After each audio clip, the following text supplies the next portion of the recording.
بسم الله الرحمن الرحيم وكان عاقبتهما أنهما في النار خالدين فيها وذلك جزاء الظالمين يا أيها الذين آمنوا اتقوا الله ولتنظر نفس ما قدمت لغد واتقوا الله إن الله خبير بما تعملون ولا تكونوا كالذين نسوا الله فأنساهم أنفسهم أولئك هم الفاسقون لا يستوي أصحاب النار وأصحاب الجنة أصحاب الجنة هم الفائزون لو أنزلنا هذا القرآن على جبل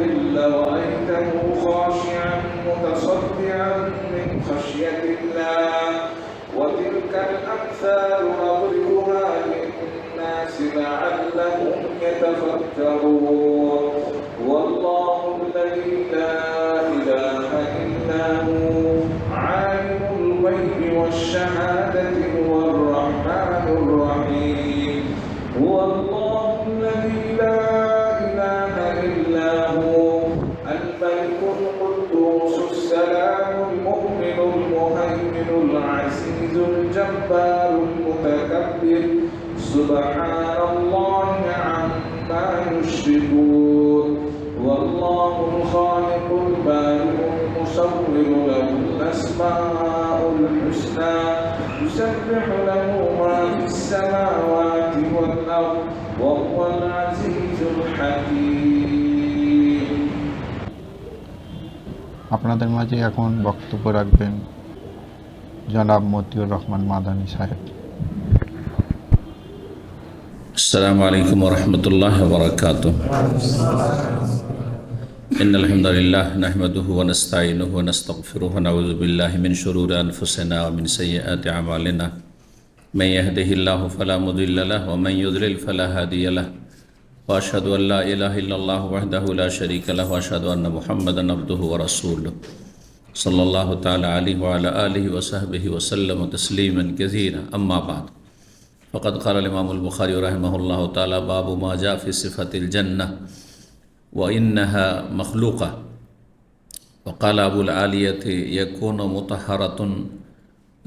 مطهرة من الحيض والبول والبصاق كلما رزقوا أوتوا بشيء ثم أوتوا بآخر قالوا هذا الذي رزقنا من قبله أوتينا من قبله وأوتوا به متشابها يشبه بعضه بعضا ويختلف في الطعم قطوفها يختفون كيف شاء دانية قريبة الأرائك السرر إلى آخره সম্মানিত ভাতৃমণ্ডলী, আল্লাহ রাব্বুল আলামিনের প্রশংসা এবং প্রিয় নবী সাল্লাল্লাহু আলাইহি সাল্লামের উপর সালাত ও সালামের পর আজ সোমবার 2রা মুহররম 1446 হিজরি মোতাবেক 8ই জুলাই 2024 আমাদের ধারাবাহিক আলোচনা সহিহুল বুখারীর সৃষ্টির সূচনা পর্ব নম্বর 8। ইমাম বুখারীর এই সৃষ্টির সূচনার অধ্যায় নম্বর 8। এতে আলোচনা এসছে জান্নাতের বিবরণ সম্পর্কে। আয়াতগুলির তাফসির, বিভিন্ন শব্দের ধারাবাহিক তাফসির নেই, কিছু এসছে প্রথম, আর তারপরে জান্নাত যে আল্লাহ রাব্বুল আলামিন সৃষ্টি করে রেখেছেন এটি একটি আকীদার বিষয়, আর জান্নাতের কিছু বিবরণ যা হাদিসে রয়েছে। তো ইমাম বুখারী রাহিমাহুল্লাহ বলছেন বাবু মা জা ফি সিফাতিল জান্নাহ, এই অধ্যায় হচ্ছে যা কিছু এসেছে। কোথায় এসেছে? ওহীতে, কোরআনে কারীমে অথবা রাসূলুল্লাহ সাল্লাল্লাহু আলাইহি ওয়াসাল্লামের হাদিসে। মূলত উদ্দেশ্য হাদিস, যা কিছু এসেছে মানে বর্ণিত হয়েছে জান্নাতের বিবরণ সম্পর্কে, জান্নাতের বৈশিষ্ট্য সম্পর্কে। ওয়া আন্নাহা মাখলুকা, আর জান্নাত সৃষ্টি হয়ে রয়েছে, সৃষ্টি করা হয়ে গেছে। এটি হচ্ছে আহলে সুন্নাত ওয়াল জামাতের আকীদা, জান্নাত তৈরি করা আছে। সমস্ত সৃষ্টি, আসমান জমিন আর এই উভয়ের মাঝে যা কিছু আল্লাহ সৃষ্টি করেছেন, মালাইকা ইত্যাদি ইত্যাদি যা কিছু আল্লাহ সৃষ্টি করেছেন, হ্যাঁ, জল স্থল, তার সাথে জান্নাতকে আল্লাহ সৃষ্টি করেছেন, জাহান্নামকে আল্লাহ সৃষ্টি করে সব সৃষ্টি হয়ে আছে। এটি যেহেতু আকিদার বিষয়, কেউ যদি এটিকে অস্বীকার করে বা সন্দেহ করে তো সে মুসলিম নয়, যে জান্নাত সৃষ্টি হয়ে নেই, সৃষ্টি করবেন আল্লাহ, হ্যাঁ, তাহলে সে গোমরা, মুসলিম না, সে জান্নাত সৃষ্টি হয়ে আছে। আল্লাহর জান্নাতের বহু বর্ণনা দিয়েছেন এবং সেগুলি হয়ে আছে। আল্লাহর মখলুক হচ্ছে একটি জান্নাত, আর জান্নাত সৃষ্টি হয়ে আছে। জি, বেশ কিছু আয়াতে বিভিন্ন যে কঠিন শব্দগুলো রয়েছে সেগুলির তফসির করেছেন। আর সহিহ বুখারীতে তফসিরের যে অধ্যায় আসবে তা তো এইভাবেই তফসির করেছেন, মানে ধারাবাহিক এক একটা আয়াত ধরে নিয়ে তফসির করেননি। যে মুশকিল শব্দগুলি রয়েছে, যেগুলি বোঝা সাধারণ আরবদের জন্য বিনা ব্যাখ্যাতে বিনা তফসির বোঝা মুশকিল। তারপর অনেক সময় শাব্দিক অর্থ দিয়ে তফসির বোঝা যায় না, শাব্দিক অর্থ ছাড়াও অন্য কোনো তার ভাব অর্থ আলাদা আছে।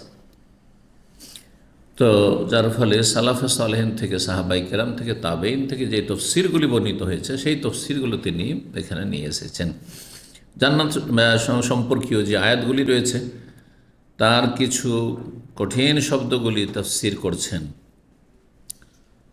নকল করছেন তিনি প্রখ্যাত তাবি ইমাম আবুল আলিয়া রাহমাহুল্লাহ থেকে। ইমাম আবুল আলিয়া বিখ্যাত মুফাসসির এবং তাবেই ছিলেন, আর আব্দুল বিন আব্বাস রাদিয়াল্লাহু তাআলা আনহুমার তিনি বিশিষ্ট ছাত্র ছিলেন।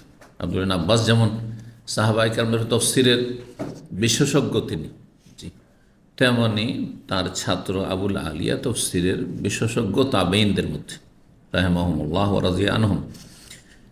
ইমাম আবুল আলিয়া রাহিমাহুল্লাহ বলছেন, ইয়াকুনু মুতাহহারাতান মিনাল হাইজ,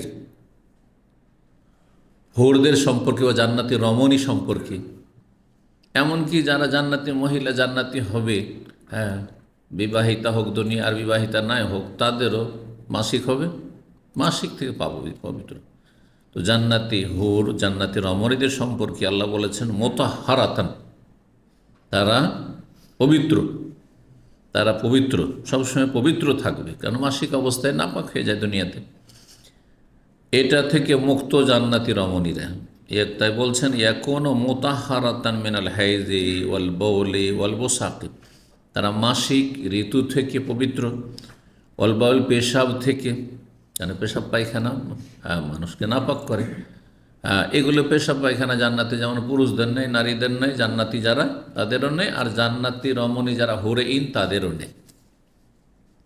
এইরকমই একটা অরুচিকর হচ্ছে থুথু, নিজের থুথু ভিতরে আসছে চলে যাচ্ছে, দেখেন অটোমেটিকলি, কিন্তু কথা বললেই থুথু ভিতরে হচ্ছে চলে যাচ্ছে, কিন্তু নিজের থুথুটাও যদি হাতে বের করেন তারপরে সেটাতে রুচি হবে, খেতে পারবেন, ছাড়তে পারবেন না, কোন মোটেই পারবেন না। এইরকমই কাশফোঁটা, নিজের কাশফোঁটা অরুচিকর, তাই না? তো এগুলি থাকবে না, এগুলি থেকে পাক পবিত্র। তারপরে সূরা বাকারার আয়াতগুলি তো রয়েছে, সূরা বাকারা আয়াত নম্বর 25, সেখানে সেই লম্বা আয়াতটি রয়েছে, কুল্লামা রুজিকু মিনহা মিন সামারাতির রিজকা, যখন যখন জান্নাতীদেরকে কোনো রিজিক খাবার দেওয়া হবে তখন দেখবে যে এগুলো দেখতে তো দুনিয়ার ওই ফলের মতোই, তখন বলবে হাযাল্লাযী রাযাকানা মিন ক্বাবল, এগুলো তো আল্লাহ আমরা দুনিয়াতে রিজিক দিয়েছেন, আম, ফজলি আম, আমাদের বাড়ির মানে মালদহ আর আপনার চাঁপায় রাজশাহীতে আম, বড়ো বড়ো আম, এক একটা আম 2 কিলো 2.5 কিলো বড়ো বড়ো আম, ওই রকমই যখন আম দিবে তখন কী বলবে সব এলাকার লোক, এই তো আম তো দেখেছি। যাদের পয়সার অভাব ছিল দুনিয়ার সমস্ত ফলমূল তারা খরিদ করতে পেরেছে, এইসব তো দেখেছি, এসব তো খেয়েছি। হাযাল্লাযী রাযাকানা মিন ক্বাবল, তো বলছে কুল্লামা রুজিকু, যখন যখন তাদেরকে রিজিক দেওয়া হবে, মানে উতু বিশাইইন, যখন যখন মানে একবার দেওয়া হলো, পরিবেশন করা হলো, তারপরে আবার আরেক রকম আরেকবার পরিবেশন করা হচ্ছে, যখন যখন দেওয়া হবে। আর এটি একটা সম্মানের দিক, যে শুধু একবার খাইয়ে বিদায় নয়, বিশেষ যেসব অনুষ্ঠান হয় তাতে কয়েকবার করে খাওয়ানো হয়, একবার সকালে চা নাস্তা হয়ে গেল, হ্যাঁ, বিয়ে শাদিতে যারা যাচ্ছেন, হ্যাঁ, তাই না? যদিও শরীয়তে এটা নেই যে মেয়ের বাড়ি গিয়ে খাবেন, বিয়ে করবেন সেই জন্য দল বেঁধে যাবেন আর খাবেন, শরীয়তের হদিস পর্যন্ত নেই। কেউ প্রমাণ করতে পারবে না যে কোনো সাহাবী বিয়ে করার জন্য তার শ্বশুর বাড়ি গিয়ে মেয়ের ঘরে গিয়ে 5টা বা 3টা লোক নিয়ে খেয়েছে। বরযাত্রী তো বাদ দেন, শত শত, ওই যে 3 জন লোক, এই সিস্টেমই ছিল না যে বিয়ে করার জন্য শ্বশুর বাড়ি যেতে হবে।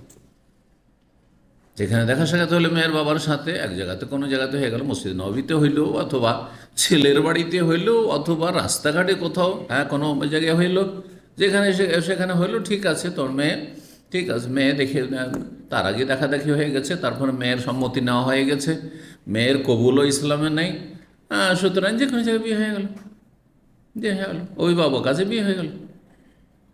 এই জন্য একেবারে আমাদের মগজটাকে ক্লিন করতে হবে। যারাও সহি আকিদা মানহাজ এসেছেন, ভাবছেন যে আমি বেশি বরযাত্রীও 50-100 নেব না, তবে 10-20 জন নেব, 3 জন প্রমাণ করেন। এরা আমি বিয়ের আলোচনা 3টে করেছি, এতে এইভাবে বলিনি, আজকে বলছি যে 3 জন প্রমাণ করেছেন যে জামাই বিয়ে করতে যাচ্ছে, পাত্র তার সাথে 2 জন বন্ধু, কারণ বন্ধু লাগে আবার আজকাল বিয়ে করতে, এটা ঘনিষ্ঠ বন্ধু যার সাথে সব কিছু শেয়ার করতে পারবে, হ্যাঁ, ভালো মন্দ, একজন পাশে বসে থাকে, আর হেল্পার, অভিজ্ঞ, সে অলরেডি বিয়ে করেছে, তার এই দুনিয়া জগৎ সম্পর্কে একটা অভিজ্ঞতা আছে যে কি বাটমারি আর ঠকামি চলে, আর ওই যে অপদস্থ করা, হ্যাঁ, করে না, হ্যাঁ, বিভিন্ন জায়গায়। তো এসব সম্পর্কে যাতে করে ওয়াকিবহাল থাকে। কোথায় আছে? 2 জন সাথে করে নিয়ে গেছে বিয়ে করতে, না, বিয়ে করতে গেছেন শ্বশুর বাড়ি, এইটাও দেখান কোথাও আছে। ভালো করে এগুলো দেশের আলেমদেরকে বলেন যে সংশোধন করেন, কারণ একা সংশোধন সম্ভব নয়। প্রত্যেক আপন আপন জায়গা থেকে, প্রত্যেক অঞ্চলে, প্রত্যেক গ্রামে, প্রত্যেক শহরে যে যেখানে আলেমরা রয়েছেন, তাদের ওপর এটি ফরজ যে জাতির সংশোধন করুক। কারণ আমাদের বিয়ে শাদী, হিন্দুদের সভ্যতা আর দেশীয় পরম্পরা যা কিছু পেয়েছে, আর যা কিছু নিয়ে বিভিন্ন দেশ থেকে গেছে, হয়তো কেউ ইরান থেকে গেছে, কেউ আফগানিস্তান থেকে গেছে, কেউ ওইখান থেকে কিছু কুসংস্কার নিয়ে গেছে, সব মিলে জগা খিচুড়ি মিলে আসল বিয়েতে রীতিনীতি পালন হচ্ছে। শরিয়া পালন করে বিয়ে শাদী এগুলো আসলে নেই। আল্লাহ হেফাজত করুন। কেন সৌদি আরবে কেন নেই? সৌদি আরবে আছে, বিয়ে কোর্টে হয়ে গেল, অথবা হ্যাঁ মসজিদের ইমাম কিছু কিছু আছে যারা আমাদের দেশে কাজী বলে, এখানে মাজুল বলে, আমাদেরকে সরকার এজেন্ট দিয়ে রেখেছে, তুমি বিয়ে পড়াইতে পারবে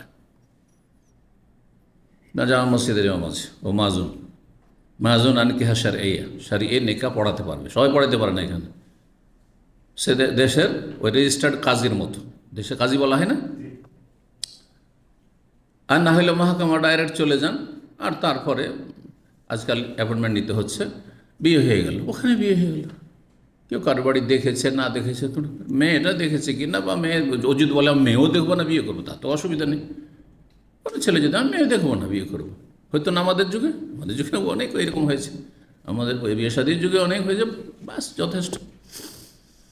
তো যাই হোক, তারপরে সুন্নাহ হচ্ছে দেখবেন, অজব নাই।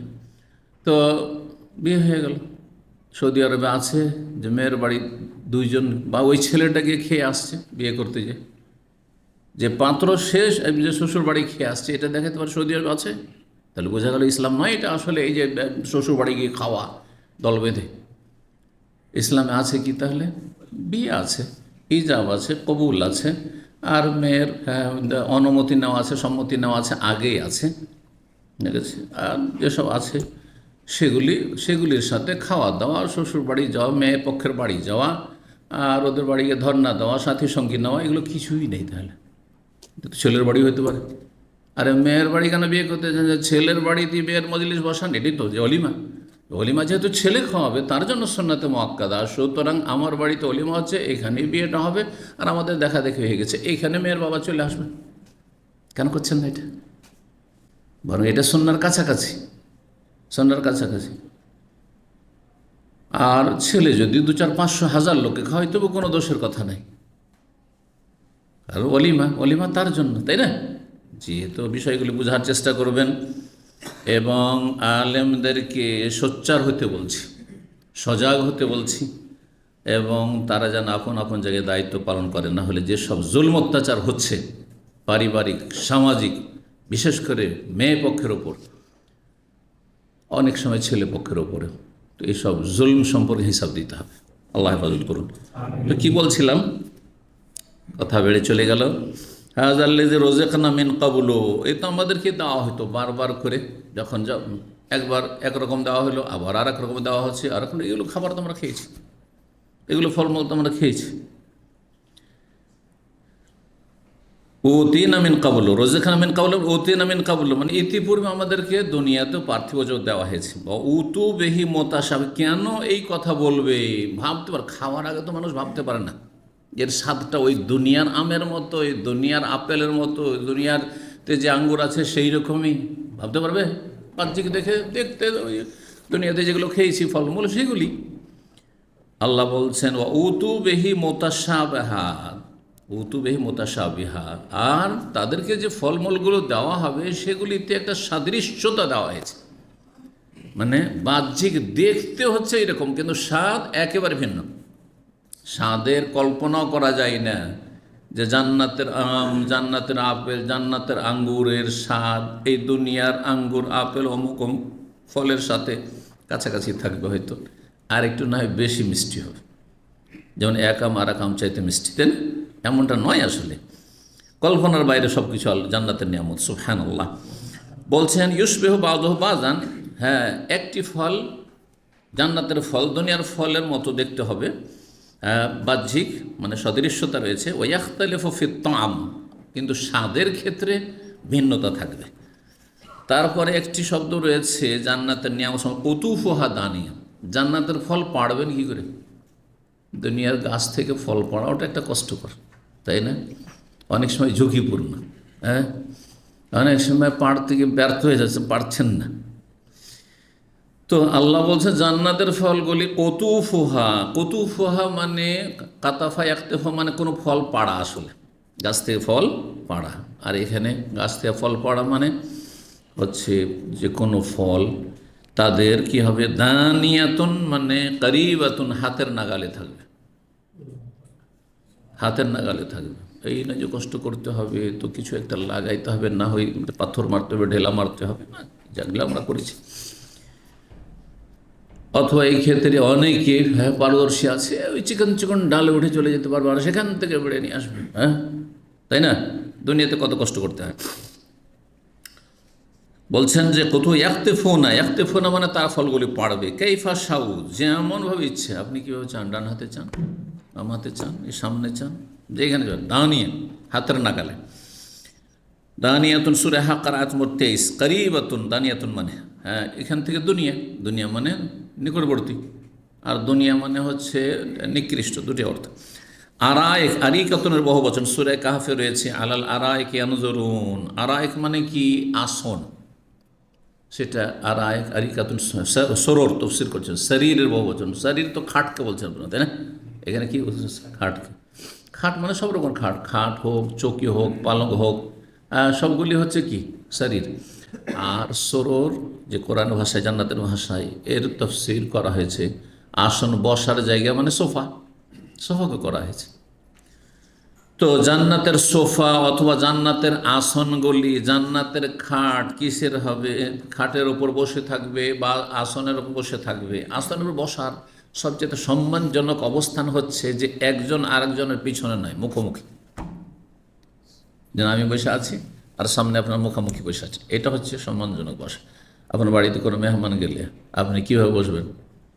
তাদের দিয়ে পাছা ঘুরিয়ে বসবেন, সাইডে বসবেন, না মুখোমুখি হয়ে বসবেন? মুখোমুখি হয়ে বসবেন। যদি বেশি লোক না থাকে তো ডানে বামে বসাবেন না, সামনে মেহমান সামনে, বা মেহমান যেখানে বসে আছে হয়তো আগে বসে গেছে, আপনি তাদের সামনে গিয়ে বসবেন। এই নয় যে তাদের পাশে সাইডে গিয়ে বসবেন, যে সবাই দেখতে পাবে না, এভাবে দেখতে হবে। তো একটা বসা, সম্মানজনক বসা হচ্ছে, মর্যাদার বসা হচ্ছে মুখোমুখি হয়ে। আলা সরোরে মোতাকাবেলিন, মুখোমুখি হয়ে বসবে, সামনাসামনি হয়ে বসবে। জি, এর কথা বলছেন সরোর। হাসান বাসরি রাহিমাহুল্লাহ তাআলা প্রখ্যাত তাবী, তিনি বলছেন আন নাজরাতু ফিল ওজুহ ওয়াস সুরুরু ফিল কলব। আর একটা হচ্ছে সরুর, যখন সরুর কথাটি আসলো শরীরের বহুবচন মানে খাট বা আসন বা সোফা, তো এখন সরুর কি জিনিস? মাঝখানে বাবু দিয়ে সরুর নয়, সরুর। সরুর মানে হচ্ছে আনন্দ, খুশি। সরুর মানে হচ্ছে জি একটি শব্দ হচ্ছে খুশি হওয়ার, ফারহান বলছেন না আপনার, ওইটাই জানছেন তাই না? ফারহান মাশাআল্লাহ, খুশি। তাই আর এটা হচ্ছে সুরুর। সুরুর মানে আনন্দ, আর নজরা, আর একটি নজরা, নজরাতিন তারিফ ফি ওজু নজরাতান নাই, নিয়ামতের ভোগবিলাসের কি পাবে, সতেজতা, সজীবতা। তো নজরা মানে সতেজতা, আর সরুর মানে হচ্ছে আনন্দ, আনন্দ আর সতেজতা বা সজীবতা, এর দুটোতে পার্থক্য কী বাংলা করে দিলাম সেই জন্য বোঝা সহজ।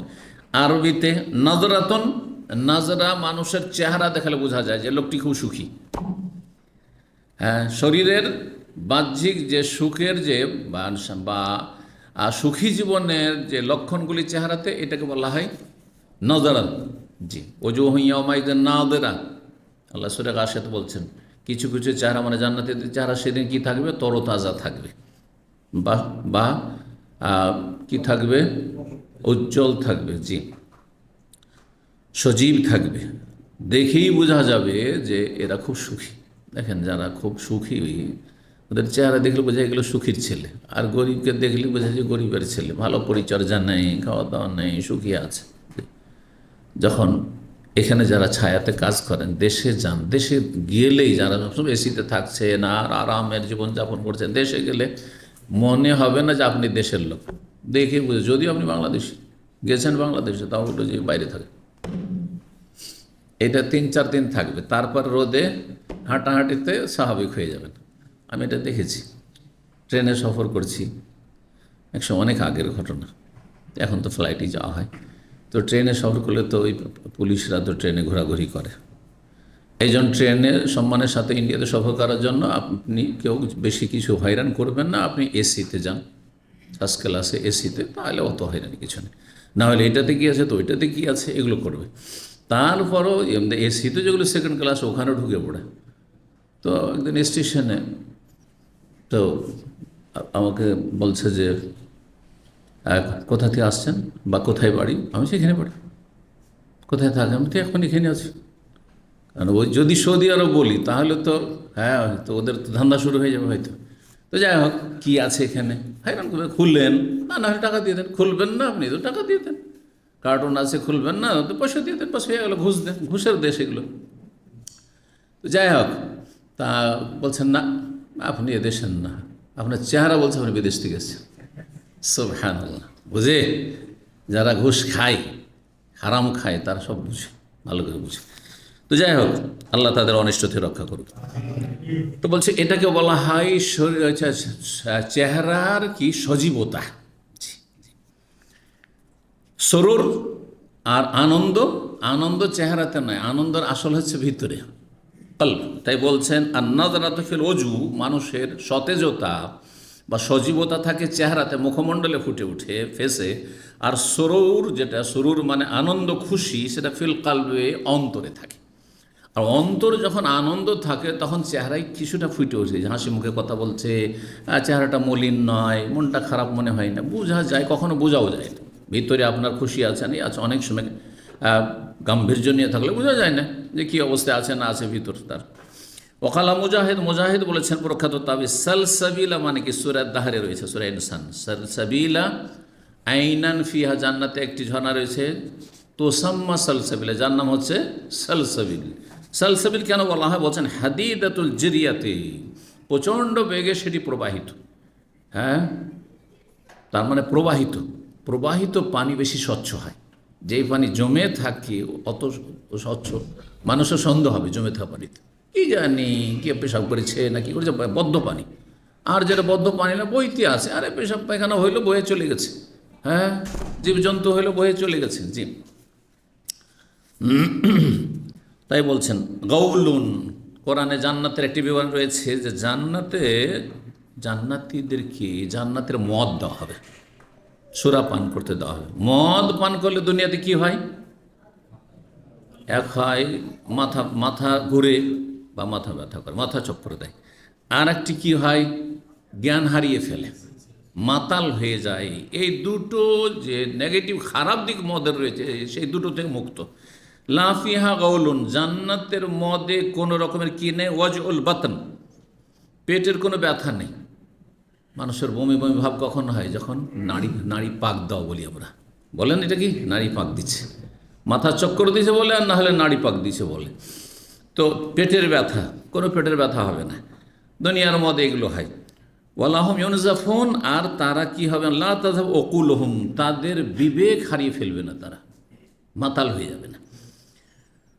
ওয়াকাল ইবনে আব্বাস, আব্দুল্লাহ ইবনে আব্বাস রাদিয়াল্লাহু তাআলা সাহাবীতে বর্ণিত, সূরা নাবার আয়াত 34 রয়েছে, কাসান দেহাকা, আল্লাহ যে জান্নাতে পানপাত্র দেবেন, গ্লাসে পানীয় বস্তু, সেটা কি হবে, সে খালি গ্লাস এখানে নয়, হ্যাঁ, ভর্তি গ্লাস, মুমতালিয়ান, ভর্তি গ্লাস। চা, অনেক সময় দেখবেন অনেক বাসাতে চা দেবে, আজকাল তো অনেক এতবার ভদ্রতাও মনে করা হয়, চা কম করে দাও, হ্যাঁ, ওই গাহুয়ার মতো না। আর বিশেষ করে বাঙালি জাতির চা, বাঙালি জাতির চা আর পাকিস্তানি চা, বিদেশে না আসলে বুঝতে পারতাম না যে দুই চায়ে পার্থক্য আছে। হ্যাঁ, শিখতে শিখতে মানুষের অভিজ্ঞতা হয়। বলছে পাঞ্জাবি চা হচ্ছে, পাকিস্তানি চা হচ্ছে বড় বড় গ্লাসে খেতে হবে একবার, আর বাঙালি চা তো আমাদের কিছু কিছু অঞ্চল আছে, জানি না বাংলাদেশ আছে কিনা, পশ্চিমবঙ্গে মাটির ছোট ছোট কি আছে, এই গাহুয়া কাপের মতো মাটির কি বলে ওগুলোকে, মাটির কাপ, মাটির কাপে চা দেয়, খেয়ে ফেলে দিলে চালিয়ে দিলে, চায়ের দোকানে বসে খেলে।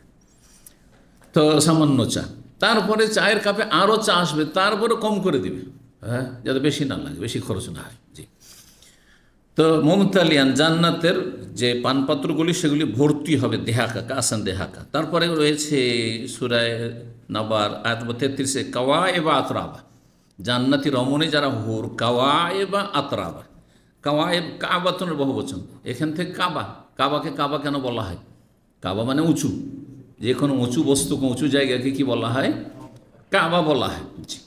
এত উঁচা ঘর সম্মানের দিক থেকেও, আর এমনিও ঘরের চাইতে এ ছোট্ট জায়গা কিন্তু কত উঁচা ঘর, হ্যাঁ, সব। তারপরে মক্কাতুল মুকাররমা, সারা পৃথিবীর মধ্যে উঁচু জায়গা, উঁচু জায়গা। তো এই সমস্ত দিক থেকে কাবাকে কাবা বলা হয়, আল্লাহর ঘরকে কাবাতুল্লাহ, আল্লাহর কাবা, উঁচু ঘর। তো কাওয়াইব শব্দটি ওখান থেকে এসেছে, কাপ আইন বা। কাওয়াইবা মানে কি, কাওয়াইবা মানে হচ্ছে নওয়াহেদা, নাহিদ। বাঙালি জাতির মধ্যে পুরুষদের নাম নাহিদ রাখে, নামটি পুরুষদের ক্ষেত্রে ভালো নয়, এটা আসলে মেয়েদের বৈশিষ্ট্য। নাহিদ মানে বক্ষ, এমন ব্যক্তি, বক্ষ উঁচু উঁচু বক্ষ বিশিষ্ট। সাবালিকা, মেয়েদের সাবালিকা হইলে একটি তার আকর্ষণ হচ্ছে, দৈহিক আকর্ষণ হচ্ছে যে বক্ষ কী হওয়া, উঁচু হওয়া। জি, স্তন। তো এটি শারীরিক একটি নারীদের একটি বৈশিষ্ট্য, নারীদের বৈশিষ্ট্য, আর সেটাতে আকর্ষণ রয়েছে, পুরুষদের আকর্ষণ রয়েছে তাতে। তো আল্লাহ বলছেন যে কাওয়া এবং আতরাবা, জান্নাতি যে রমণীরা হবে, হুররা হবে, তাদের বক্ষ কি থাকবে, বক্ষ মানে তাদের স্তন নত হবে না। একটা বাচ্চা হলে, দুটো বাচ্চা হইলে, বা বয়স বেশি হইলে কি হয়ে যায়, নত হয়ে যায়, তখন তাতে আর সেই আকর্ষণ থাকে না। এই বিষয়গুলি বর্ণনা করা হয়েছে। কাওয়াইবা আতরাবা, আতরাবা তিরগুণের জমা, আতরাব মানে সমবয়সিকা, সমবয়সিকা, তাদের বয়স যেমন জান্নাতীদের বয়স হয়, আর সবচেয়ে সুন্দর বয়স হচ্ছে মানুষের 30, এই 30-এর বয়সটা, 30, 33, এই বয়সগুলি সুন্দর বয়স। 40 পেরিয়ে গেলেও অত সুন্দর না, আর অনেক সময় 15, 18 দেখতে সুন্দরই লাগুক, কিন্তু কথা হচ্ছে জ্ঞান বুদ্ধির দিক থেকে অত পরিপক্ক হয় না। কিন্তু মানুষ বিশেষ করে মহিলা যৌবনে, আসল যৌবন মহিলাদের আপনার 18-20 থেকে শুরু করে 30, 35 পর্যন্ত। তো তারা সমবয়সিকা হবে, একই বয়সে একই রকম দেখতে।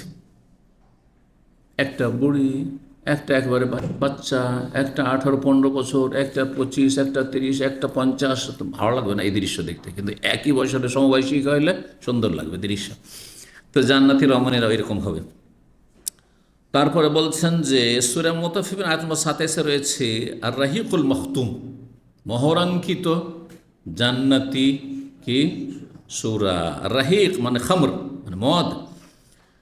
আর মেজাজুহু মিন তাসনিম, যে আল্লাহ যে পানীয় দেবেন তাতে থাকবে সংমিশ্রণ কিসের, তাসনিমের।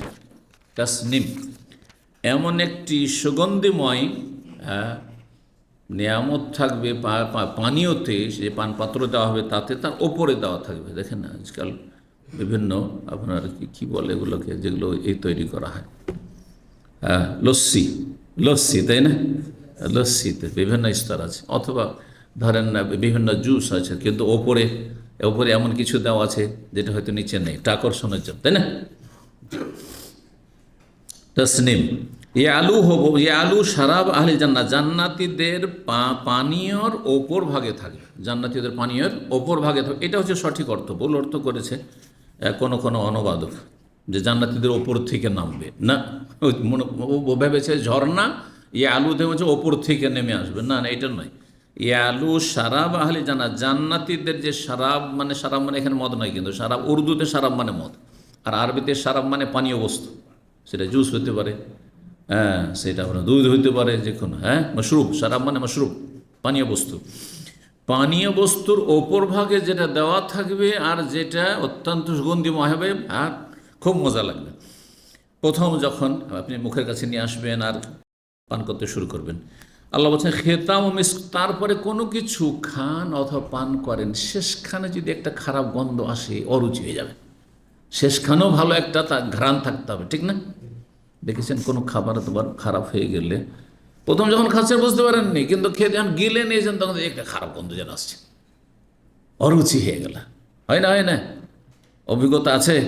হ্যাঁ, তাই তো আছে। জি, বাসি খাবার এটা অনেক সময় হয়ে যায়। ডাল ওইরকম হয়ে যায়, ডাল দেখেছেন টক হয়ে গেছে, প্রথম খেয়েছেন বুঝতে পারছেন না, যখন গিলে নিয়েছেন তারপর গন্ধটা এসছে, এখন তখন এসে না খেলে আরে কি একটা অরুচি হয়ে গেল, ফেলে দিলেন, আর খেতে পাচ্ছেন না। এমনটা হবে না, বরং সুগন্ধি থাকবে তাতে। তাই বলছেন যে খেতামহ মানে শেষখানে, খেতামহ মিস্ক, এটা একটা তাফসীর, শেষখানে মিস্কের ঘ্রাণ আসবে। আর আরেকটি যে খেতাম মানে মাখতুম, মানে মোহরাঙ্কিত থাকবে, যে পানীয় বস্তু সেটাতে মোহর মারা থাকবে। কারণ খোলা জিনিস হলে একটা অরুচির ব্যাপার আছে। একটা বোতল যদি খোলা কোথাও পান, এখানে খুলে রাখা, তারপরে সন্দেহ পড়ে যাবেন কে কোন পানি রেখেছে না রেখেছে, খাবো না। কিন্তু যদি এটা যদি মোহর আটানো থাকে, বন্ধ থাকে, তাহলে আপনার যেন রুচিকর, ঠিক না? তো বলছেন যে খেতামহ, তার যে মোহর যে থাকবে, মোহর লাগানো থাকবে বা সিল লাগানো যেটা থাকবে, সেটা কিসের থাকবে? মিসকন, কস্তুরীর বা মিস্কের, যে মৃগনাভি থেকে যেটা সবচেয়ে মূল্যবান আতর তৈরি হয়, সেটা, সেই ঘ্রাণটি পাবে। তিনহ মিসকন। কিন্তু ইমাম বুখারী তফসির আরেকটি করেছেন, অন্য এক আয়াতের বা একটি শব্দের বিভিন্ন তফসির হয়। তিনহু মানে জান্নাতের মাটি, তিন মানে কাদামাটি, জান্নাতের মাটি বা জান্নাতের গাড়া। জি, যে আপনার যে কোনো বিল্ডিং তৈরি করার জন্য যে গাড়া লাগে, গাড়া বলেন না, কি বলেন আপনারা? বুঝেন রাজমিস্ত্রিতে পরিভাষাগুলি? হ্যাঁ, আজকাল তো সিমেন্টের হয়েছে, একসময় মাটির গাড়া দিয়ে ইট গাঁথা হইতো, বিল্ডিং গাঁথা হইতো, জানা আছে? কি বলে ওটাকে?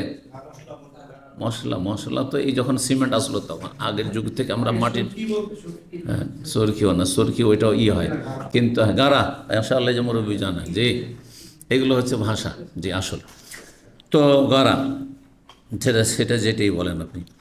তো এইটা হবে কিসের? মিস্কের হবে, জান্নাতের যে আপনার নির্মাণ, তার দুই ইটের মাঝখানে কি রয়েছে? মিস্কের গাড়া রয়েছে বা মশলা রয়েছে, যেমন বললেন। তারপরে সূরা রহমান আয়াত 66 রয়েছে, হ্যাঁ, নদ্দাখাতান ফিহিমা আইনানে, নদ্দাখাত, জান্নাতে দুটো এমন ঝর্ণা রয়েছে, নদ্দাখাতান, যেই দুটো কি হবে? প্লাবনাময় হবে, উদ্বেলিত হবে, যেই পানি উথাল পাথাল করে, হ্যাঁ, উদ্বেলিত পানি, দেখতেই সুন্দর লাগে যদি পানির ঢেউ এরকম থাকে। জি, যারা দেখেছেন সব দৃশ্যগুলি। ফাইয়াদাতান, ফাইয়াদ, হ্যাঁ, ফাইয়াদ ফাদা এফিজু মানে প্রবাহমান, জি, প্লাবনাময়। ইউকাল, তারপরে সূরা ওয়াকিয়ার আয়াত নম্বর 15 রয়েছে মওদুনা। জি, মওদুনা, মওদুনা মানে কি? মওদুনা মানে মানসুজা, মানে স্বর্ণ মণি মুক্তা খচিত। যে জান্নাতে যে আসন হবে সেটা কিসের হবে? স্বর্ণ বা মুক্তা খচিত। জি, নাসাজ মানে তৈরি করা সুতা দিয়ে, নাসাজ মানে সুতা, এক সুতা লম্বা আছে আর একটা সুতা দিয়ে যে বোনানো হচ্ছে, তৈরি করা। তো এইরকম হবে জান্নাতের বিছানা বা আসনগুলি। জি, এখান থেকে আরবরা বলে ওয়াদিনুন নাকা, উটের পিঠের গদি যেই গদিটা কিসের হইতো, সেই যুগে চটের হইতো, ঝুল চটের হইতো। তো চটও যদি দেখেন যে বস্তার চট, তাতেও কিন্তু কি আছে, পাটের সেই সুতার বোনানো আছে, বোনানো এইরকম হবে, কিন্তু সেটা কিসের হবে, মণিমুক্তার হবে, সেটা মণিমুক্তার হবে। তারপরে বলছেন যে কোরআনে কারিমে এসে কুব, আকুয়াব, কুব মানে পানপত্র, গ্লাস বা লোটা, বদনা। তো কুব কাকে বলে আর ইবরিক কাকে বলে? ইবরিক মানে বদনা, আর কুব মানে হচ্ছে লোটা। লোটা আর বদনায় পার্থক্য বুঝেন কেউ? না দুটো একই? পার্থক্য যে বলবেন হাত তুলেন। হ্যাঁ দেখি।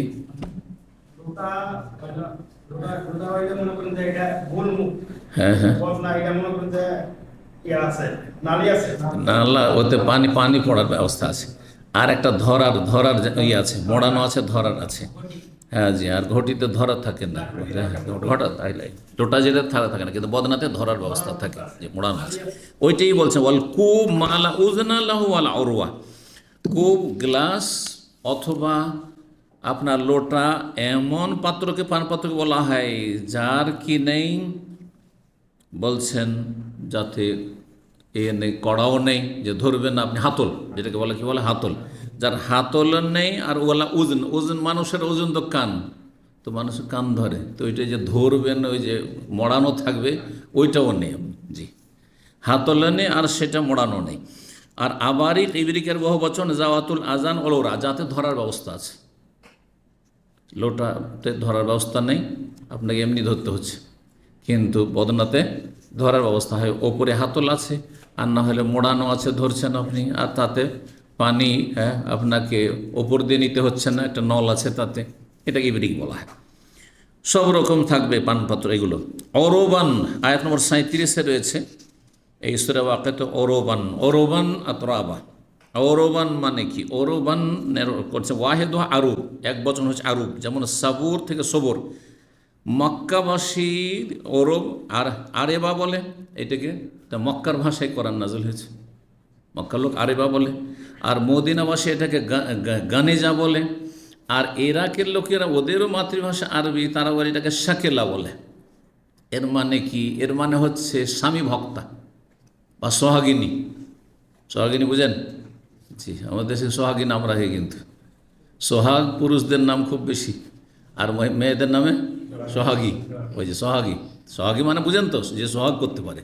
জি, তো ভালোবাসা বিনিময় করতে পারে। কালা মুজাহিদ, প্রখ্যাত মুজাহিদ বলেছে রৌহুন, রৌহুন, রৌহুন ও রাইহান ও জান্নাত নাই। জি, সূরা ওয়াকিয়াতে রয়েছে। রৌহুন মানে কি? রৌহুন মানে বাগান, জান্নাত, ও রাখাওন এবং সচ্ছলতা, দুটি অর্থ হয়। রাইহান, রাইহান মানে রিজিক, উপজীবিকা। আর মনজুদ, মনজুদ মানে কি? আর মখজুদ মানে কি? বলছে মনজুদ হচ্ছে আল মৌজ, কলা, কলা। আর মখজুদ বলছেন যে হুয়া আল মুকার হেমলান, কাঁদি ভরা, কাঁদি ভরা কলা, কাঁদি, কাঁদি ভরা। জি, ইউকালু আইজান লা শাওকা লাহু, যার কাঁটা থাকে না, যেই ফলে কোনো কাঁটা নেই। কিছু কিছু ফল আছে যেগুলোতে কাঁটা আছে, যেই ফলে কাঁটা নেই সেটাকে কি বলা হয়? মখজুদ বলা হয়। জি, অল ওরব, ওরবের এখন তর্জমা করছে আল মোহাব্বাবাত এলা আজওয়াজিনা, যারা স্বামীর কাছে, যেসব নারী স্বামীর কাছে অত্যন্ত ভালোবাসার পাত্রী। জি, ভালোবাসা নিতে পারে, কেমন করে স্বামীর ভালোবাসা হাসিল করতে হবে সেই টেকনিক আছে, এদেরকে অরবান বলা হয়। তো জান্নাতি রমণীদের এই বৈশিষ্ট্য থাকবে। ওই কালো, আর বলা হয় সূরা ওয়াকিয়াতে রয়েছে আয়াত নম্বর 31-এ মসকুব, মাইম মসকুব। মসকুব মানে ঢালা, আজকাল এই শব্দটি ব্যবহার করে। উস্কুব, উস্কুব মানে ঢালো। যে সুব্বা, সুব্বা এটা সহজ ভাষা, সাব্বা সুব্বা মানেও ঢালা, আর সাকাবা উস্কুব মানেও ঢালো। জারিন মানে প্রবাহিত, প্রবাহিত, মাইম মসকুব। ও ফরসিম মারফু, আর সুউচ্চ বিছানা হয়, বাদহা ফকওয়াজ, এক বিছানা আর এক বিছানার উপরে, সুউচ্চ বিছানা। জি, আর তারপরে জান্নাতে কোনো লাগো কথা শুন, লাগো মানে হচ্ছে অনর্থক কথা, অসার কথা, ফালতু কথা নেই। দুনিয়াতে কত ফালতু কথা ডানে বামে শুনতে হচ্ছে, না চাইলেও শুনতে হবে খারাপ কথা, সেখানে কোনো অসার অবাঞ্ছিত কথা নেই।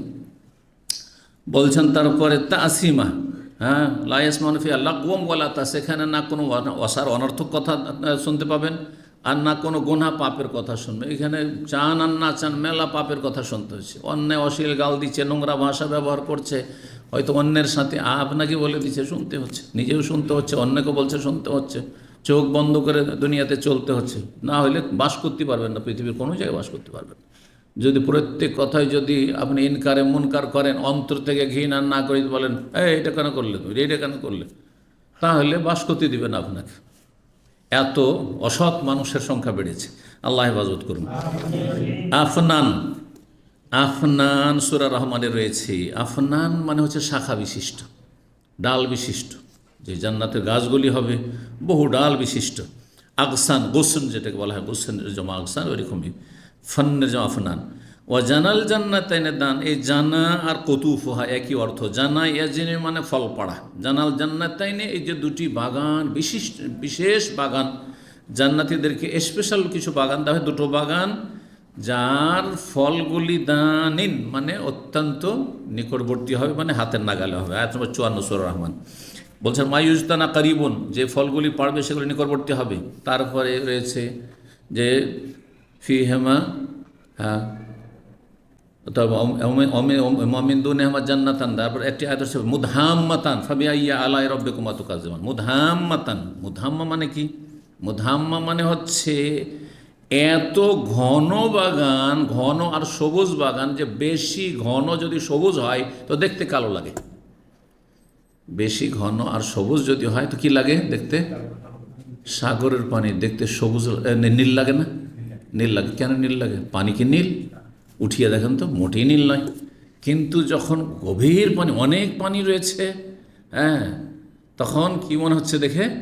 নীল রং, মানে পানির রং নীল। ঠিক ওই রকমই যখন সবুজ আর সবুজ হয়ে থাকার খুব বেশি যদি নিবিড় ঘন হয়, তাহলে সেটা দেখতে একদম কালো ধরনের, গাঢ় সবুজটা কি কালো ভাব হয়ে যায় যেন। এইরকম বাগানকে বলা হচ্ছে মুদহাম্মাত। দুটো বাগান জান্নাতের স্পেশাল এমন হবে, সাউদা ওয়ানে মিনার রাই, সেই বাগানগুলি অধিক সবুজ হওয়ার কারণে কালো মনে হবে দেখে। 3240 নম্বর হাদিস। এতক্ষণে হাদিসে আসতে পারলাম। আজকে হাদিসের চাইতে বেশি তফসিরে সময় লাগছে, কারণ একটি করে শব্দ বিভিন্ন জায়গা থেকে নিয়ে এসছে। যাই হোক, হাদিসে যায় তাড়াতাড়ি। বলছেন আব্দুল্লাহ বিন উমর রাদিয়াল্লাহু তাআলা আনহুমা ক্বালা রাসূলুল্লাহ সাল্লাল্লাহু আলাইহি ওয়াসাল্লাম বলেছেন, ইযা মাতা আহাদুকুম, তোমাদের যে কোনো ব্যক্তি যখন মারা যায়, ফাইন্নাহু ইউরাজু আলাইহি মাকআদুহু বিল গাদাতি ওয়াল আশি, তার সামনে তার বাসস্থান পেশ করা হয়, পরিবেশন করা হয়, দেখানো হয় তাকে। বিল গাদাতে সকালে, ওয়াল আশি বিকাল, সকাল বিকাল তাকে বাসস্থান, যে মরে গেছে কবরে চলে গেছে, সকালে একবার বিকালে একবার তার বাসস্থান যেখানে সে যাবে। জান্নাতে হলে জান্নাত দেখানো হয়, আর জাহান্নামে হলে জাহান্নাম দেখানো হয়। এই জাহান্নামী, এই যে দেখছিস না এখন কবরে আছিস, এই যে জাহান্নামে যাবে কিছুদিন পরে, আসছে সময়। জান্নাতি চিন্তা করিও না, চিন্তা করি না, এই যে জান্নাত তোমার। জি, তুমি যদি নেক আমল না করে আসতে, তুমি যদি শিরক কুফরি করে আসতে, পাপ করে আসতে, তো তোমার জন্য এই জাহান্নাম ছিল। তো বলছেন যে সকাল বিকাল পেশ করা। ফাইন কান মিন আহলিল জান্নাত, যদি জান্নাতি হয়, ফামিন আহলিল জান্নাত, তাহলে জান্নাতীদের বাসস্থান জান্নাত দেখানো হয়। ওয়াইন কান মিন আহলিন নার, আর যদি জাহান্নামী হয়, ফামিন আহলিন নার, জাহান্নামীদের বাসস্থান দেখানো হয়। 3241 নম্বর হাদিস। ইমরান বিন হোসেন রাদিয়াল্লাহু তাআলা আনহু বর্ণনা করছেন নবী সাল্লাল্লাহু আলাইহি ওয়াসাল্লাম থেকে, তিনি বলেন, ইত্তালাতু ফিল জান্নাহ, আমি জান্নাতে উঁকি মেরে দেখলাম। উঁকি মেরে দেখা বুঝেন তো? হ্যাঁ, যখন মেরাজে গেলেন নবী সাল্লাল্লাহু আলাইহি ওয়াসাল্লাম, জান্নাতে ও জাহান্নামের দৃশ্য দেখানো হয়েছে। তো জান্নাতে যখন দেখলাম উঁকি মেরে যে কারা আছে দেখি, তো আল্লাহ দেখাচ্ছেন। যদিও জান্নাতে এখনো কেউ যায়নি, কিন্তু ওই দৃশ্যগুলি যেটা হবে সেটা আল্লাহ দেখিয়েছেন নবী সাল্লাল্লাহু আলাইহি ওয়াসাল্লামকে। বলছেন যে দেখফারায় তো আকসার আহলিহা আল ফোকারা, সেখানকার অধিকাংশ বাসিন্দা দরিদ্র গরিবদেরকে দেখলাম। কারণ গরিবরাই মূলত ধার্মিক, একেবারে ফুটপাতিয়া নয়, যাদের দুনিয়াও নেই আখেরাত নেই, বুঝতে পেরেছেন? কিন্তু সাধারণ গরিব, দেখেন ইমান ইসলাম যদি থাকে, গরিব মানুষদের মধ্যে আছে, সাধারণ খেয়ে দিয়ে চলে যাচ্ছে, সুখ দুঃখ মিলে জীবনযাপন, কখনো সুখ আছে তো কখন দুঃখ আছে, তাহলে সোজা আছে, সুখে আল্লাহ শুকরিয়া আদায় করছে, দুঃখ পড়ছে তখন সবর করছে, এবং তাতে একটু ধাক্কা লাগছে, সোজা হচ্ছে। বিপদ আপদ অসুখ বিসুখ তাহলে ধাক্কা লাগলে তখন সোজা হচ্ছে। কিন্তু যারা ভোগ বিলাসে টাকা পয়সা কোথায় রাখবে আর কোথায় খরচ করবে, দিশে হারা, মাতাল হয়ে উঠেছে, তাদের পাপের শেষ নেই, যার ফলে তাদেরকে জান্নাতে খুঁজে পাওয়া যাবে না। আর যদি যায়ও তো 500 বছর পরে যাবে। হিসাব দিতে দিতে দিতে তাদের অবস্থা খারাপ হয়ে যাবে। 500 বছর পরে যাবে, নবী সাল্লাল্লাহু আলাইহি ওয়াসাল্লাম বলেছেন। এই জন্য আলহামদুলিল্লাহ পড়েন। বেশি পয়সাও ভালো নয়। আমাকে আপনাকে বেশি পয়সা দেয় না তার মানে এতেই আমার ভালাই আছে, কল্যাণ আছে, এটা আমি সবসময় বিশ্বাস করি। হয়তো বেশি হলে আমি খারাপ হয়ে যেতাম, আমার দ্বারা এই দিনের কাজটা হইতো না। কথা বুঝতে পেরেছেন? পয়সা নিয়ে মেতে উঠতাম, আলহামদুলিল্লাহ আমি কষ্টে নেই, আলহামদুলিল্লাহ। কেন? মানুষের খাওয়ার জন্য কতটা খায়, এই পেটে কতটা খাবার লাগে আপনার, তুই এত কেন স্বপ্ন? কার জন্য স্বপ্ন দেখছেন? ছেলে মেয়েদের জন্য। আল্লাহ ওদের রিজিক নির্ধারণ করেননি, ওরা ওদের রিজিক খাবে, এত পেরেশানির কী আছে? কোনো পেরেশানি কিচ্ছু নেই। অনেক সময় দেখা যাচ্ছে যে আমাকে একটা পয়সা আমার আব্বা আম্মা দেননি, শুধু পড়ার পারমিশন দিয়েছেন, দেখা যাচ্ছে আল্লাহ আমার কোনো অভাব দেয়নি। তাহলে শুধু আপনি ছেলে মেয়েদের জন্য ধন সম্পদের পাহাড় করে দিয়ে গেলেই যে তারা সুখে, তো খবরদার নেই, কথা কোনোদিন চিন্তা করিয়েন না, কোনোদিন চিন্তা করিয়েন না। নাহলে জমিদারের ছেলে যারা 100-200 বছর আগে জমিদার ছিল আমাদের সমাজে, তাদের বাড়িগুলো যা বড় মন্দিরখানা। হ্যাঁ, কথা বলছে না, কেউ বাস করার নেই। তাদের ছেলে মেয়ের আগামী প্রজন্ম, যে বর্তমান প্রজন্ম যে কোথায় আছে, কি অবস্থায়, তাদের কোনো হদিশ নেই, কোনো খবর নেই, নিশ্চিন্ন হয়ে গেছে। চিন্তা করো তো দেখি। তো নবী সাল্লাল্লাহু আলাইহি ওয়াসাল্লাম বলছেন, ওয়াত্তালাতু ফিন্নার, জাহান্নামে আমি ওকে মেরে দেখলাম, ফারাইতু আকসার আহলি আন-নিসা, তার অধিকাংশ বাসিন্দা আমি নারীদেরকে দেখলাম। মহিলাদের সংখ্যা জাহান্নামে বেশি, আর গরীবদের সংখ্যা জান্নাতে বেশি।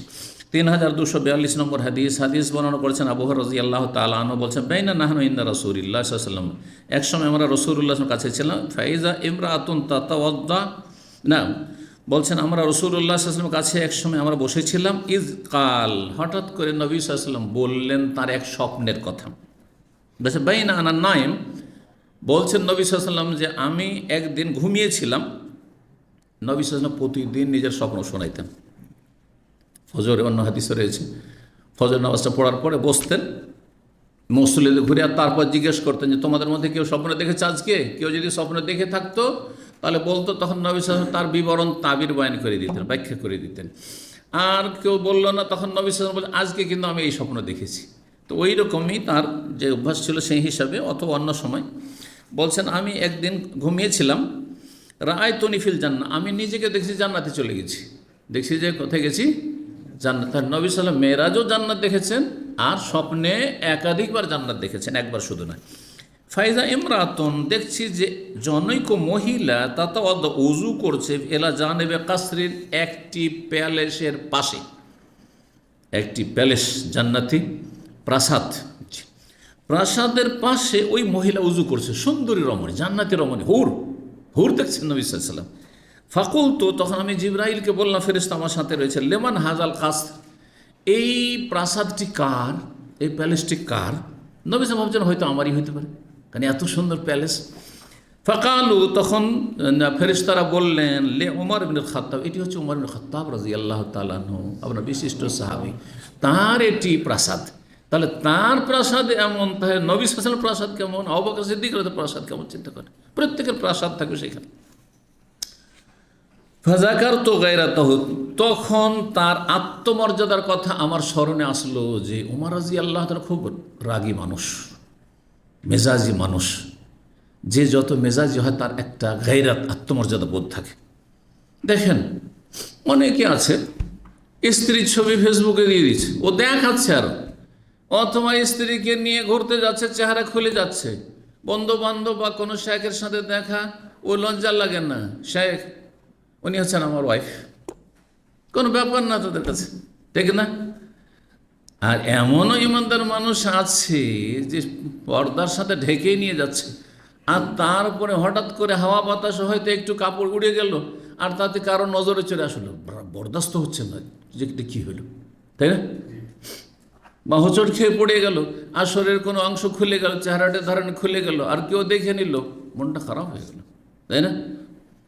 বরদাস্ত করা যাচ্ছে না জানো। বা যদি কেউ দেখে নেয়, আপনার মেয়েকে, আপনার স্ত্রী কেউ দেখে নেয়, তাহলে আপনি গায়রাতের রাগ বরদাস্ত করতে পারছেন না আপনি।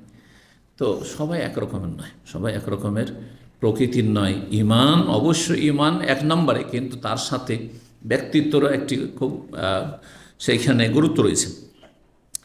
তো ওমর রাদিয়াল্লাহু তাআলা আনহু সাহাবায়ে কেরামের মধ্যে খুব বেশি, যেহেতু কি ছিলেন, ব্যক্তিত্ব সম্পন্ন ব্যক্তি ছিলেন, তো তার গায়রাতের কথা মানে আত্মমর্যাদার কথা আমি স্মরণ করলাম, এই জন্য যেহেতু নজরে পড়ে গেছে সামনে জান্নাত, আর স্বপ্নে তার এটি হুর, সুতরাং ফাওয়াল্লাই তুমুদবিরান, তাড়াতাড়ি আমি মুখটা ফিরিনি, অন্যদিকে টান দিলাম। ফাবাকা ওমর রাদিয়াল্লাহু সেই মজলিসে ছিলেন, এই ঘটনা শোনার পর শুনছেন যে আমার ঘটনা বর্ণনা করা হচ্ছে, আমার প্রাসাদের কথা বর্ণনা করা হচ্ছে, আমার হুরের কথা বয়ান করা হচ্ছে। আল্লাহু আকবার। উমর রাদিয়াল্লাহু তাআলা যখন নবী সাল্লাল্লাহু আলাইহি ওয়াসাল্লাম এই কথা শুনলেন যে আমি উমারের গায়রাতের কথা, আত্মমর্যাদার কথা শুনে বা মনে করে হঠাৎ যখন মনে হয়েছে, তখন আর ওর দিকে কি তাকাবে, সাথে সাথে উল্টো দিকে টান দিয়েছে। এই কথা শুনে উমর কাঁদতে শুরু করলেন খুশিতে, হ্যাঁ, আর অভিমানে।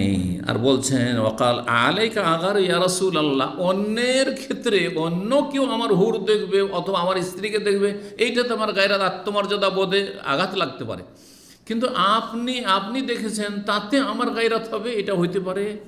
আপনি আমার রাসূল, আর আপনি কি কোনো খারাপ দৃষ্টিতে দেখবেন যে আপনার আমার গায়রাত হবে?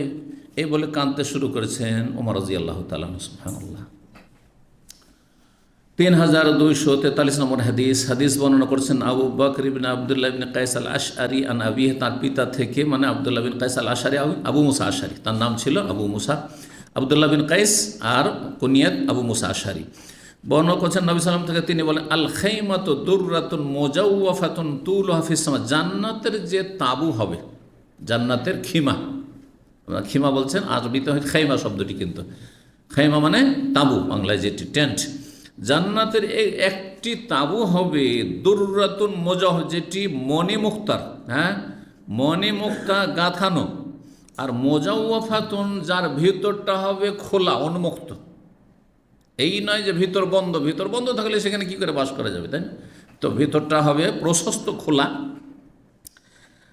তুল হাফিজ সামায় সালাসন, আর সেই খিমা দুনিয়ার খিমা তাঁবুর মতো তার, হ্যাঁ, সেই খেমা বা সেই আপনার তাঁবু হবে লম্বা ওপর দিকে, আকাশের দিকে 30 মাইল, বড় অন্য রিওয়ায়াত রয়েছে 60 মাইল, পরে হাদিসটি আসছে। ফিকুল্লে জাভিয়াতিন, আর প্রত্যেক কর্নারে সেই তাঁবুর, মিনহা ওই তাঁবুর, লিল মুমিনের জন্য, মিন আহলিন, একটি পরিবার থাকবে। এই এক কোণাতে একটা, কোণাতে আরেকজন। জি, লা ইয়ারাহুমুল আখার, কেউ দেখতে পাবেন না, একজন আরেকজনকে দেখতে পাবেন না। কারণ এক স্ত্রী আরেক স্ত্রীর সাথে দেখা হলে যাদের সতীন আছে, যতই হোক না কেন একটুতে লাগবে, তাই না?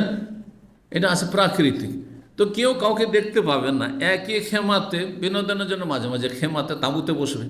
কেন আরবরা দেখেন এত, হ্যাঁ, প্রাসাদ থাকা সত্ত্বেও, এত সুন্দর সুন্দর বাড়িঘর থাকা সত্ত্বেও গিয়ে ধুলোতে মাঝে মাঝে বসে থাকছে, হ্যাঁ, ঘাসে গিয়ে বসে থাকে, বসছে না, তাঁবুতে গিয়ে তাঁবু ভাড়া নিচ্ছে, পয়সা দিয়ে তাঁবুতে গিয়ে পড়ে থাকছে। দেখছেন ওই মাঠে এয়ারপোর্ট রোডে গেলে দেখবে যে তাঁবু লাগানো আছে, ওগুলোকে তো ভাড়া দেওয়া হয়। জি,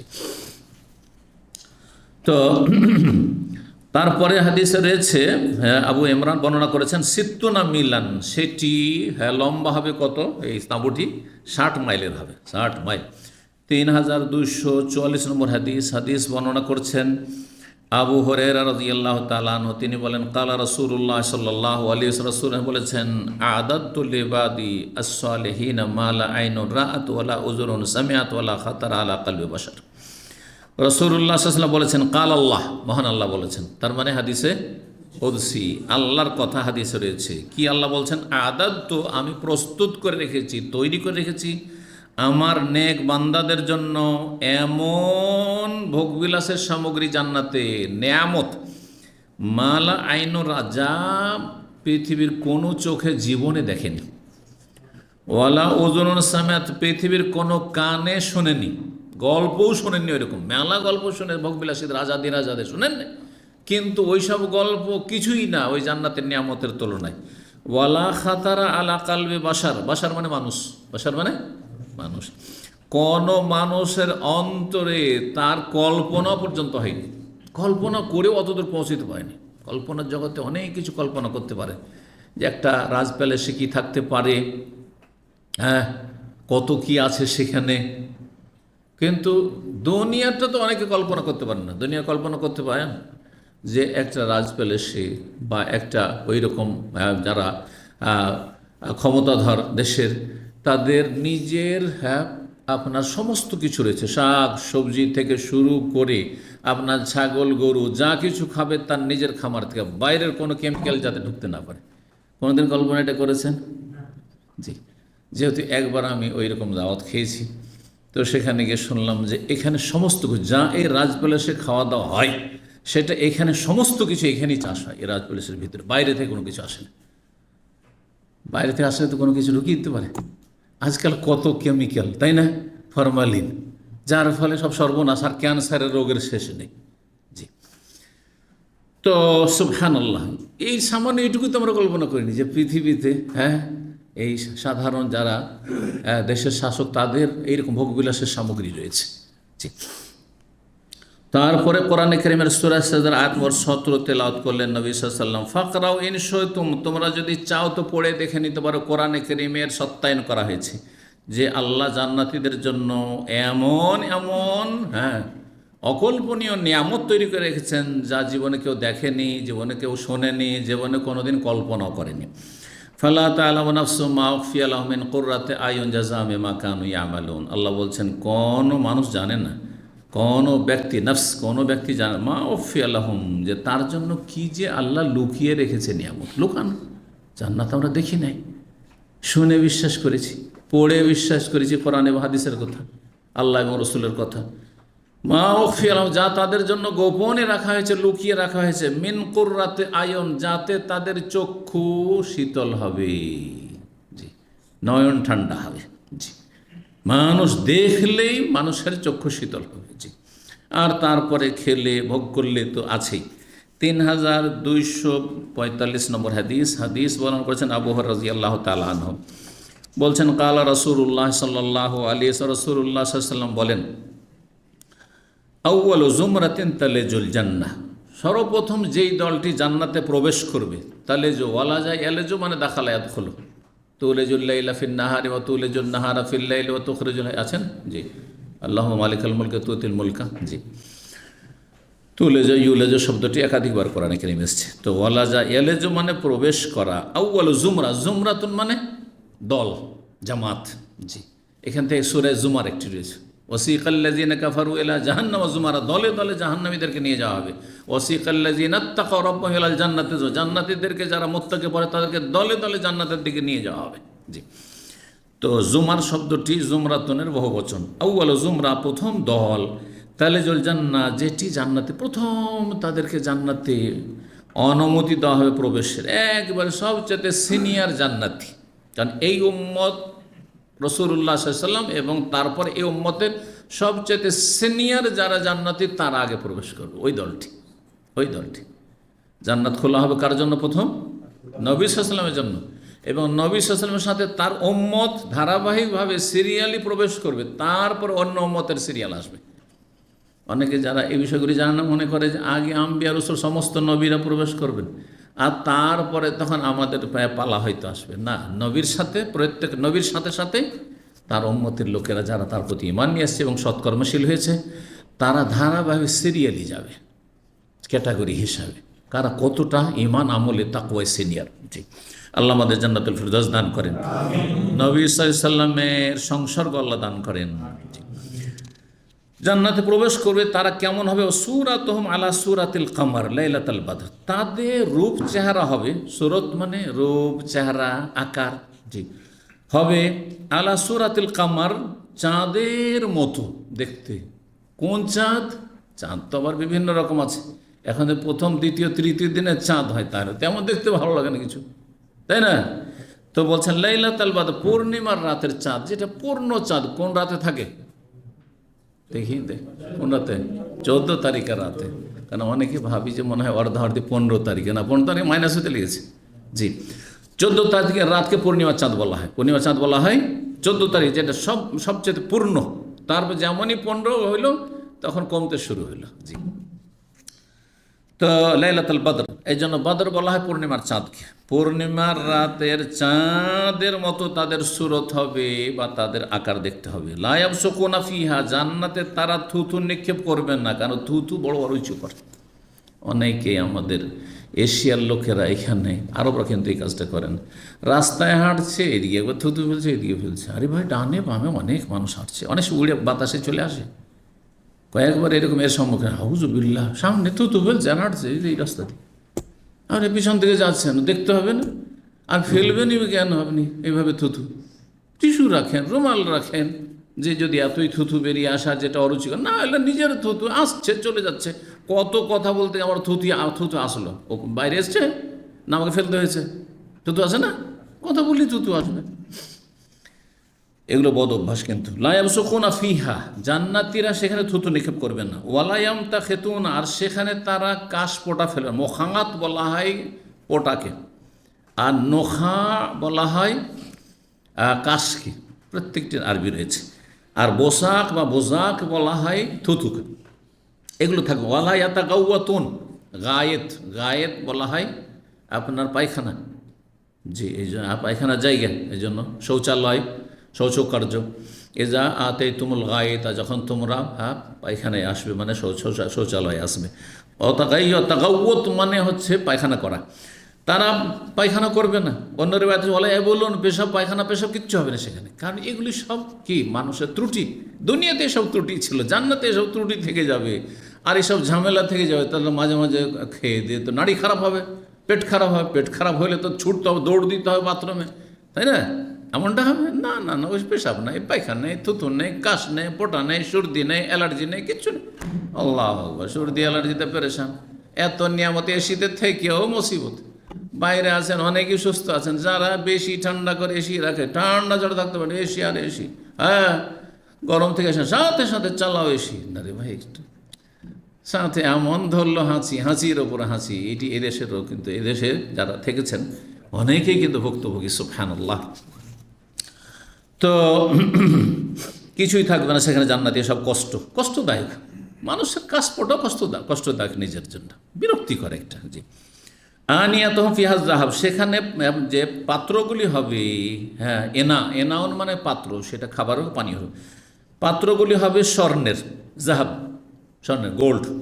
আমসাত মুস্তের জামা, আমসাত মুস্ত মানে হচ্ছে চিরুনি, চিরুনিগুলি হবে মিনাজ জাহাবে আলফিজা, স্বর্ণ চাঁদের চিরুনি, স্বর্ণ এবং চাঁদের চিরুনি। ও মাজামের রহমান অলুয়াত, এবং তাদের মাজামের মানে বখুর, বখুর বুঝেন? বখুর কাকে বলে? বখুর যে এই যে আপনার জ্বালাই, যে আপনার কাঠ জ্বালিয়ে যে সুগন্ধি তৈরি করে, কাঠ জ্বালিয়ে, আরবদের কাছে এটি খুবই মূল্যবান এবং খুবই প্রিয়। এই জন্য এরা লক্ষ লক্ষ টাকা খরচ করে। কোথায়? নাম হচ্ছে, এর নাম হচ্ছে ওদ হিন্দি। ওদ হিন্দির বাংলা হচ্ছে আগর কাঠ। অনেকে জানেন না, তখন বলতে পারি যে কোন। অনেকে আবার হিন্দুদের একটি কাঠ রয়েছে, তাদের ওই যে তাদের মুর্দা জ্বালানোতে, হ্যাঁ চন্দন কাঠ, ওইটা দিয়ে তর্জমা করে, ভুল কথা, চন্দন কাঠ নয়, এটা আগর কাঠ আলাদা। এটার নাম হচ্ছে আগর কাঠ, যেটা আসামের জঙ্গল থেকে আসে, আসামের জঙ্গল থেকে আসে, কম্বোডিয়া, কোরিয়া থেকে আসে, আরও সব বন জঙ্গলওয়ালা দেশ থেকে, ওই দিক থেকে আসে। প্রসিদ্ধ আরবের মার্কেটে আপনি যদি আতর সেন্টার দোকানে যান, ওদ হিন্দি বলি, ওদ মানে লকড়ি, হ্যাঁ ওদ মানে লকড়ি বা কাঠ, আর হিন্দি মানে ভারতীয়। দেশের ভাষায়, সূক্ষ্ম ভাষায় বলতে হলে আগর কাঠ, সেটাকে কি বলা হয়? আগর কাঠ। তো মাজামে রহম বলছেন যে তাদের যে বখুর হবে বা সুগন্ধি তারা নেবে, সেটা কিসের হবে? উলুয়া বলা হয় ওই কাঠটিকে, ওদে হিন্দিকে। এই এর কথা বলা হয়। যেমন মিস্ক, মৃগনাভি, কিন্তু সেটি জান্নাতি মৃগনাভি, দুনিয়ার মৃগনাভি নয়। মৃগনাভি থেকে যেটা তৈরি হয়, মানে হরিণের যে নাভি থেকে তৈরি, সেটা নয়। ওই রকমই এইটা, এই দুনিয়ার ওই উদে হিন্দি ভারতের আগর কাঠ থেকে নয়, বরং সেটা জান্নাতি আগর কাঠ জ্বালানো হবে, আর সেটা দিয়ে সেন্ট নেবে, আতর নেবে। ওরা সহমল মিসকো, এবং তাদের শরীর থেকে ঘাম বেরোবে, ঘাম হবে, কিন্তু ঘাম তো আবার বিরক্তিকর। ঘাম থেকে মিস্ক, মৃগনাভির যে কস্তুরীর সেন্ট, মূল্যবান আতরের সেন্ট বেরোবে। ঘাম থেকে যদি সেন্ট বেরোয়, যদি আমাদের দুনিয়াতে এরকম হইতো, তাহলে আমাদের আতরেরই প্রয়োজন ছিল, ঘামলেই ভালো। যখন একটু সেন্ট আতরের দরকার, একটু ঘেমে যাও, হয়ে গেল কাজ, তাই না? কিন্তু ঘামলে মুসিবত, ঘামলে গন্ধ শুরু হয়ে গেল, শরীরে গন্ধ শুরু হয়ে গেল। ওয়ালিকুল্লি ওয়াহিদি মিনহুম যাওজাতান, আর প্রত্যেক জান্নাতের স্পেশাল বিশেষ দুটো জান্নাতি কি থাকবে, স্ত্রী থাকবে, যাওজাতান, হ্যাঁ, হোর থেকে। ইওরা মুখ্য সুখ, তাদের বৈশিষ্ট্য এই না যে শুধু দুটো করে দেওয়া হবে, হ্যাঁ, কিন্তু এই দুটোর বৈশিষ্ট্য বলছেন, এই দুটো যে দেওয়া হবে প্রত্যেক জান্নাতিকে, ইওরা মুখ্য সুখ হেমা, তাদের সুখ হচ্ছে নলা, পায়ের নলা, নলায় হাড্ডি রয়েছে, বলছে হাড্ডির ভিতরে যে মজ্জা থাকে, অস্থি থাকে, জি, যে নরম, সেটা দেখা। ইওরা মুখ, মুখ মানে হচ্ছে মগজ, মাতার মুখ। এই জন্য কাউকে যদি বলা হয় তুই বোকা নাকি নির্বোধ, কি বলছে, মাফি মুখ, কোন মুখ, মাথার মুখ, ওইটা মাথার মগজ। আর এখানে মুখ হচ্ছে আপনার সুখ মানে নলার, নলার হাড্ডির ভিতরে, হাড্ডির ভিতরে এই যে আপনার গোল হাড্ডিগুলোর ভিতরে থাকে না, যেটা খেতে খুব মজা লাগে কিন্তু আপনার খাসির গরুর, হ্যাঁ, তো এই অস্থি মজ্জা, এটা দেখা যাবে বাইরে থেকে, এত চকচকে হবে আর এত আপনার সুন্দর হবে, সৌন্দর্যের কারণে বাইরে থেকে শরীরের ভিতরটা দেখা যাবে, কিন্তু দেখতে সুন্দর লাগবে। আবার বাইরে থেকে ভিতরে যদি, আমাদের ভিতরে তো হাড্ডি আছে, হ্যাঁ, মানুষ যখন পচে সরে যায় তখন কঙ্কাল হয়ে যায়, এই কঙ্কালটা যদি দেখা যায় দেখতে ভালো লাগবে। আপনাদের আমাদের যদি ছবি করা হয়, যেমন এক্সরেতে ছবি করা হচ্ছে, আর তারপরে সেটা দেখা যাচ্ছে যে এটা হচ্ছে অমুক, তো দেখতে বড় একটা অরুচি করা হবে, সেইটা হবে না, আসলে সৌন্দর্য থাকবে, সৌন্দর্য, সুন্দর লাগবে। যেমন যেসব দামি দামি হোটেলগুলিতে দেখবেন আপনি গ্লাস আর গ্লাস, গ্লাস আর গ্লাস, আর আপনি ভিতর থেকে বাইরে সব দেখছেন, আপনাকে কিছুই দেখেন না, হ্যাঁ। তো সুবহানাল্লাহ, এতেই যদি এত সৌন্দর্য চলে আসে, তাহলে জান্নাতের এই নিয়ামত বলছেন ইওরা মুখসুক হেমা, এই দুটো যে জান্নাতি রমণী হুর হবে, তাদের পায়ের নলার যে অস্থি বা মজ্জা, সে মজ্জা দেখা যাবে মিওয়ারাইল্লাহমে, গোস্ত ভেদ করে, অন্য হাদিসে গোস্ত এবং হাড্ডি ভেদ করে, গোস্তের ভিতরে আছে সেটা, তার হাড্ডির ভিতরে আছে সেটাও দেখা যাবে, জি। কিন্তু সেটা দেখতে খারাপ লাগবে না, মিনাল হোসনে, সৌন্দর্যের কারণে, এত সৌন্দর্য তাতে থাকবে, ফুটে উঠবে যে এইভাবে দেখা যাবে। লা ইখতিলাফা বাইনহুম, তারপরে আর একটি অশান্তির দিক দুনিয়াতে, হ্যাঁ, মতবিরোধ, স্বামী স্ত্রীর মিল হয় না, কথা কাটাকাটি, ছেলে মেয়েদের সাথে বাপ মায়ের মিল হয় না, ওই একটা বাড়িতে অশান্তি, খাওয়া দাওয়ার কোনো অশান্তি নেই, হ্যাঁ, টাকা পয়সার কোনো অশান্তি নেই, কিন্তু এগুলো অশান্তি আছে না, নেই। অফিসে আছেন মাশাআল্লাহ, স্যালারিও ভালো, সবই ভালো, কিন্তু কলিগদের সাথে মতের মিল হয় না, বসের সাথে মতের মিল হয় না, একটু অশান্তি। দুনিয়াতে বহু রকমের অশান্তি আছে, একটা শান্তি থাকলে আরেক দিকে অশান্তি, একটা ভালো হলে আরেকটা মন্দ। কিন্তু জান্নাতে সুবহানাল্লাহ সব দিক থেকে, বাহ্যিক আভ্যন্তরীণ সব দিক থেকে নিয়ামত আর নিয়ামত। বলছেন আর একটি, লা ইখতিলাফা বাইনহুম, জান্নাতীদের মাঝে কোনো রকমের মতানৈক্য থাকবে না, আর ওয়ালা তাবা, কোনো হিংসা বিদে শত্রুতা থাকবে না। শত্রুতা আশেপাশে কত যে শত্রুতা, যেখানে থাকেন না কেন কিছু শত্রু থাকবে, শত্রুতা প্রকাশ না করলেও ভিতরে আছে, গায়ের জ্বালা আছে, কারণ হিংসা আছে, সবার নেই কিন্তু আছে, থাকবে কিছু। কলুবহুম কলবুন ওয়াহিদ, জান্নাতীদের অন্তর হবে এক অন্তরের মতো, মন মনে হচ্ছে একই মনের মানুষ। আমরা বলি না, আর স্বামী স্ত্রী একই মনের মানুষ, মানে কোনোদিন মতের অমিল হয়নি, একই মনের মানুষ। আমরা 5টা ভাই, সব একই মনের মানুষ, সব একই মনের মানুষ, এক অন্তরের মতো।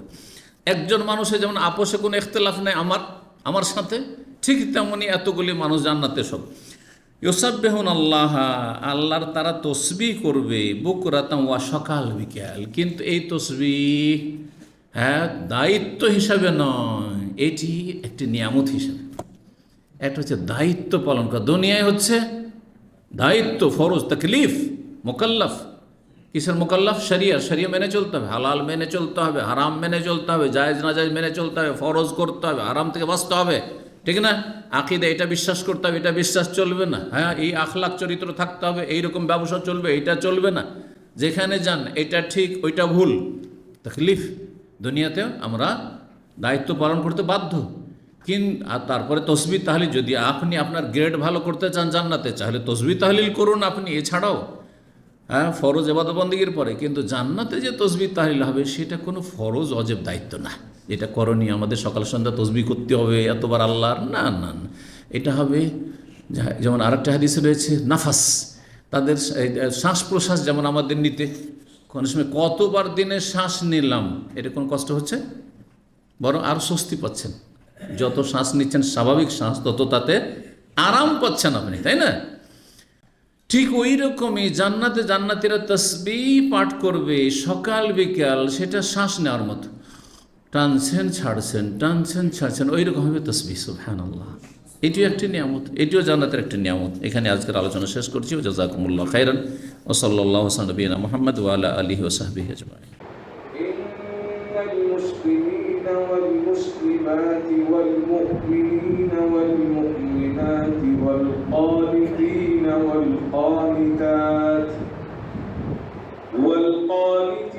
والقانتات والصادقين والصادقات والصابرين والصابرات والخاشعين